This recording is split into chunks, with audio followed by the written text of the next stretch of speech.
Hi hello नमस्कार. मी योगिता स्वागत करते तुमचं माझ्या चॅनलवरती. आजचा दिवस तुम्हाला शुभ जावो, तुमच्या मनातील सर्व इच्छा पूर्ण हो हीच स्वामीजींनी प्रार्थना. तर आता तुम्ही म्हणत असाल की एवढं पॅक होऊन कुठं चाललेले आहे, तर चला तुम्हाला दाखवतेच आपण कुठं निघालेलो आहोत ते. तर इथे ना म्हणजे सकाळचे 10 ते 11 वाजले होते. तर आम्हाला आहे रेल्वे ना स्टेशनवरती आलोय जायचं होतं आणि नारायण आहो नागवलीची पूजा करण्यासाठी. गाडी लावली. तर आता आपण आहे ना स्टेशन म्हणजे आता गाडी येईलच थोड्या वेळात. गाडीवरती इथं आलेलो आहोत.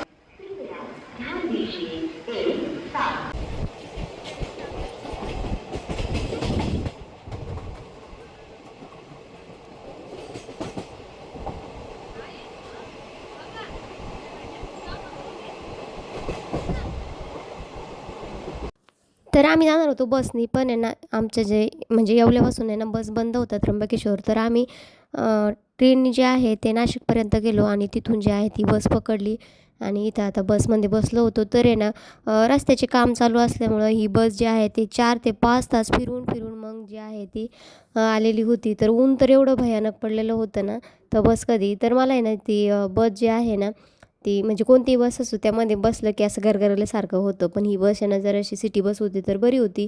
आणि अवतार तर बघू शकता तुम्ही. आणि इकडचं वातावरण तर खरंच खूपच छान आहे बरं का.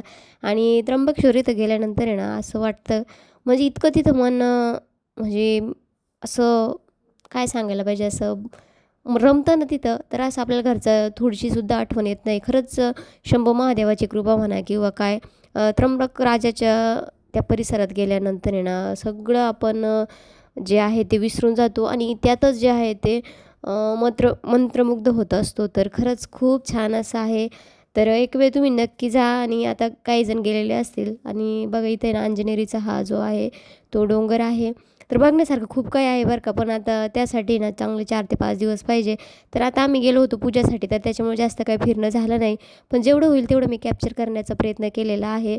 आणि आता तर उन्हाळा आहे, पण पावसाळ्यात तर खरंच एकच नंबर इथलं वातावरण असतं.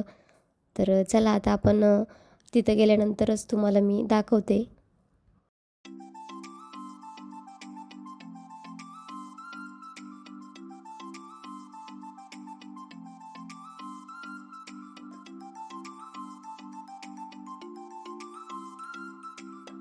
तर आता 4 ते 5 तासाचा प्रवास करून आम्ही त्र्यंबकमध्ये आलो होतो. आणि इथं आल्यानंतर ना बस जी आहे ती खूप म्हणजे बस स्टॉपमध्ये जी आहे ती थांबलीच नाही. साईडलाच रस्त्यावरती थांबली, कारण रस्त्याचं काम चालू होतं. तर इथून आम्ही ना 1 ते 1.5 किलोमीटर जे आहे ते मंदिराच्या परिसराकडं गेलो. तिथं गेल्यानंतर दर्शन काय घेतलं नाही, खूप गर्दी होती. तर आम्हाला मेन म्हणजे आमच्या बॅगा वगैरे ठेवायच्या होत्या, तर तेही सापडायला खूप वेळ लागला. मॅप वगैरे लावला आणि ज्यांनी आम्हाला इथला ॲड्रेस दिला होता पण तेही बाहेर गेले होते. तर त्याच्यामुळं खूप फिरून फिरून शेवटी आम्ही जिथं आमचे जे गुरुजी आहे त्यांच्या त्या निवासस्थानी पोचलो होतो. तर बरं गरम पाणी वगैरे सुविधा सर्वच होत्या बरं का तिथं. तर चला गेल्यानंतर तुम्हाला रूम वगैरे दाखवते. आता 4-5 तासाचा प्रवास करून खूपच थकलो होतो. आणि बघा दिवस म्हणजे 4, 4:30, 5 वाजले होते. आणि 3ऱ्या मजल्यावरती जो आमचा रूम होता तो मी आता तुम्हाला थोडासा दाखवण्याचा प्रयत्न करते.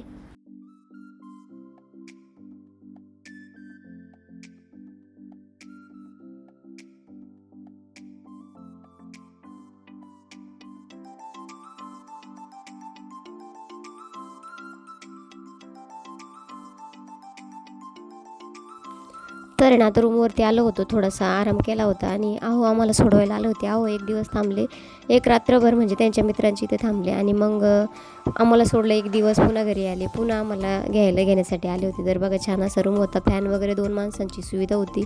तर इथं मस्त असं थोडंसं जो आहे आराम केला. आपण रूमवरती आलेलो आहोत आणि थोडासा आराम केलेला आहे. आता आपण मंदिरात जाणार आहोत. तरी तरी आपल्याला किती वाजले होते?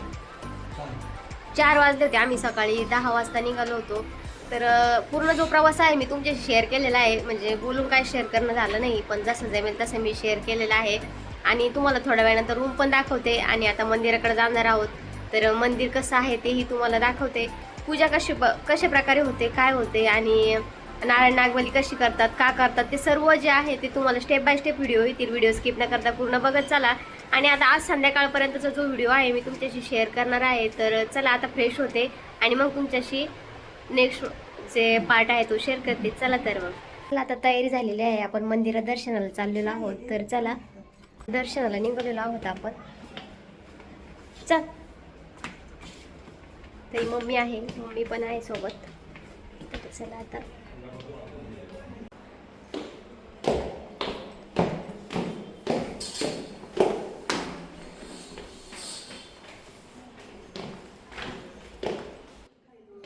हा.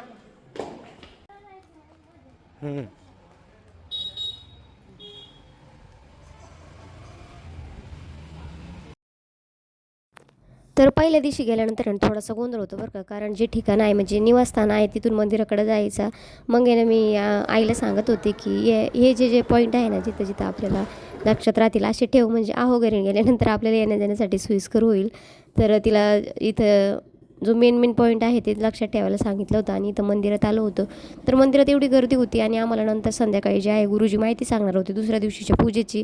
तर त्याच्यामुळे दर्शन काय घेणं झालं नाही, फक्त मूग दर्शन घेतलं, थोडेसे फोटो वगैरे काढले, थोडेसे रील शूट केल्या.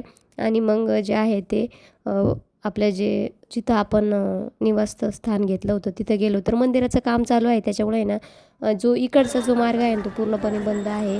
आणि इकडच्या घरांची ठेवण खरंच खूप छान आहे बरं का, जुन्या पद्धतीचे घरं आहेत आणि खूपच छान असं वाटतं. तर चला तुम्हाला थोडंसं मंदिर जे आहे ते दाखवते.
आता मंदिर परिसरात आलेलो आहोत आपण. इथं त्र्यंबकेश्वर मंदिर उत्तर महाद्वार असं आहे आणि गर्दी खूप आहे बरं का. आता आपण इकडे आलेलो आहोत, तर चला आता आतमध्ये जाऊया.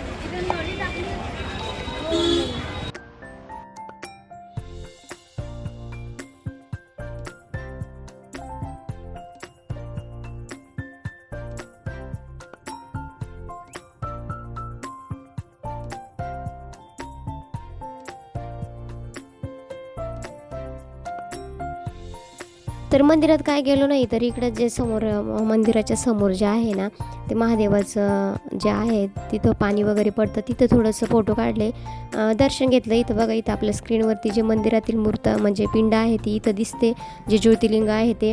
आणि इथला व्ह्यू जरासा मस्तच तुम्हाला दाखवण्याचा प्रयत्न केलेला आहे. आता पुढं आल्यानंतर आहे ना एक मंदिर होतं महादेवाचं, तर म्हटलं चला आज जाऊन जर दर्शन झालंच नाही तर इकडे येऊन तरी आपण थोडंसं दर्शन घेऊया.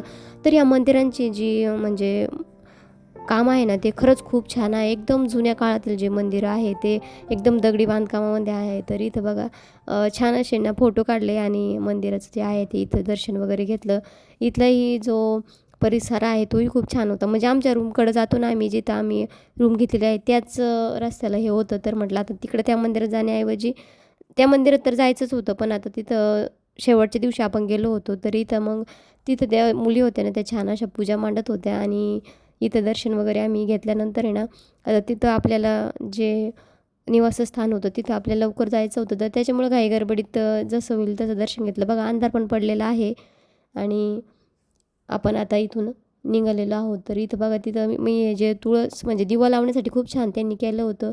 तर इथे आहे ना चहा पिण्यासाठी आपल्याला किंवा जेवण करण्यासाठी पण अशाच पद्धतीने इथं बसावं लागतं. खूप वेळ जो आहे तो वेट करावा लागतो आणि मग इथं हातानेच जे आहे ते जेवण वगैरे घ्यावं लागतं. कांदा लसूण म्हणजे त्यामध्ये टाकलेला नसतो. तर ते म्हणजे जेवढे दिवस पूजा आपण इथं करणार आहोत तेवढ्या दिवस आपण बिना लसूण कांदा जे आहे ते वापरलेलेच पदार्थ इथं खायचे असतं आणि खरंच जेवण एकदम घरच्यासारखं असतं बरं का. तर आता इथं आहे ना तुम्हाला माहिती सांगते मी. गेल्यानंतर जी माझ्याकडून चूक झाली ती तुमच्याकडून होऊ नये हीच माझं सांगण्याचं म्हणजे जर कोणी गेलं तर बघा इथं जेवण करायला आम्ही दोघं पण बसलो होतो. तर आम्हाला इथं जे पूजा करणाऱ्यांच्या सोबत येईल त्यांना 200 रुपये ताटाने जे आहे ते जेवण असतं. तर इथं बघू शकतात आम्ही इथं जेवण करत आहोत आणि राहण्याची पण फक्त जे पूजेला बसणार आहेत त्यांच्यासाठी फ्री असतं. इथं जेवण झाल्यानंतर हे बघा इथं माहिती सांगण्यासाठी गुरुजींनी बोलवलं होतं आणि इथं साडी वगैरे जे दुसऱ्या दिवशी पूजेसाठी लागणार होतं ते साहित्य घेतलं होतं. ते माझ्या अंदाजे 1500 रुपयाला की काय घेतलं होतं आणि त्याच्यानंतर नाही 1500 नाही 400 का 500 रुपयाला घेतलं होतं. आता गुरुजी माहिती सांगत आहे. किंवा भाऊ आलेला असेल, आई वडील आलेले असतील तर त्यांना काही असं तर पाळण्याची आवश्यकता नाही. थोडक्यात जी व्यक्ती पूजेत बसलेली आहे त्या व्यक्तीला मर्यादित असलेले सूतक आहे. उद्यापासून गावाच्या बाहेर जाता यायचं नाही. गावाची वेस ओलांडून नाशिकला वगैरे काही असं कोणाला उद्यापासून जाता येणार नाही. कुठल्याही मंदिराकरता तुम्हाला जे त्याच्यातलं वापरणं आवश्यक वाटतं आहे. म्हणजे उद्या पूजा संपवून आपण एकदा घरी आलो की पूजेचे कपडे बदलून आपल्याला रेग्युलर कपडे वापरायचे. दिवसभराकरता काही वेळ दिली जाणार आहे. त्या उद्या दुपारच्या वेळामध्ये आपण पत्रिका दाखवण्याकरता सुद्धा उपस्थित राहू शकता. इथे पत्रिका दाखवणं कंपल्सरी नाही. पूजेचा तो भागही नाही. आपण पूजा करतोय म्हणून पत्रिका दाखवायची असं काहीही नाही. तुम्हाला इथे पत्रिका दाखवणं कंपल्सरी नाही. तुमची पत्रिका दाखवायची इच्छा जर का असेल तर ती व्यवस्था ठेवलेली आहे. आपल्याला उद्या दुपारी 4 वाजता पत्रिका सांगायला उपस्थित असल्यामुळे माझा परिचय देखील तुम्हाला होणं आवश्यक आहे.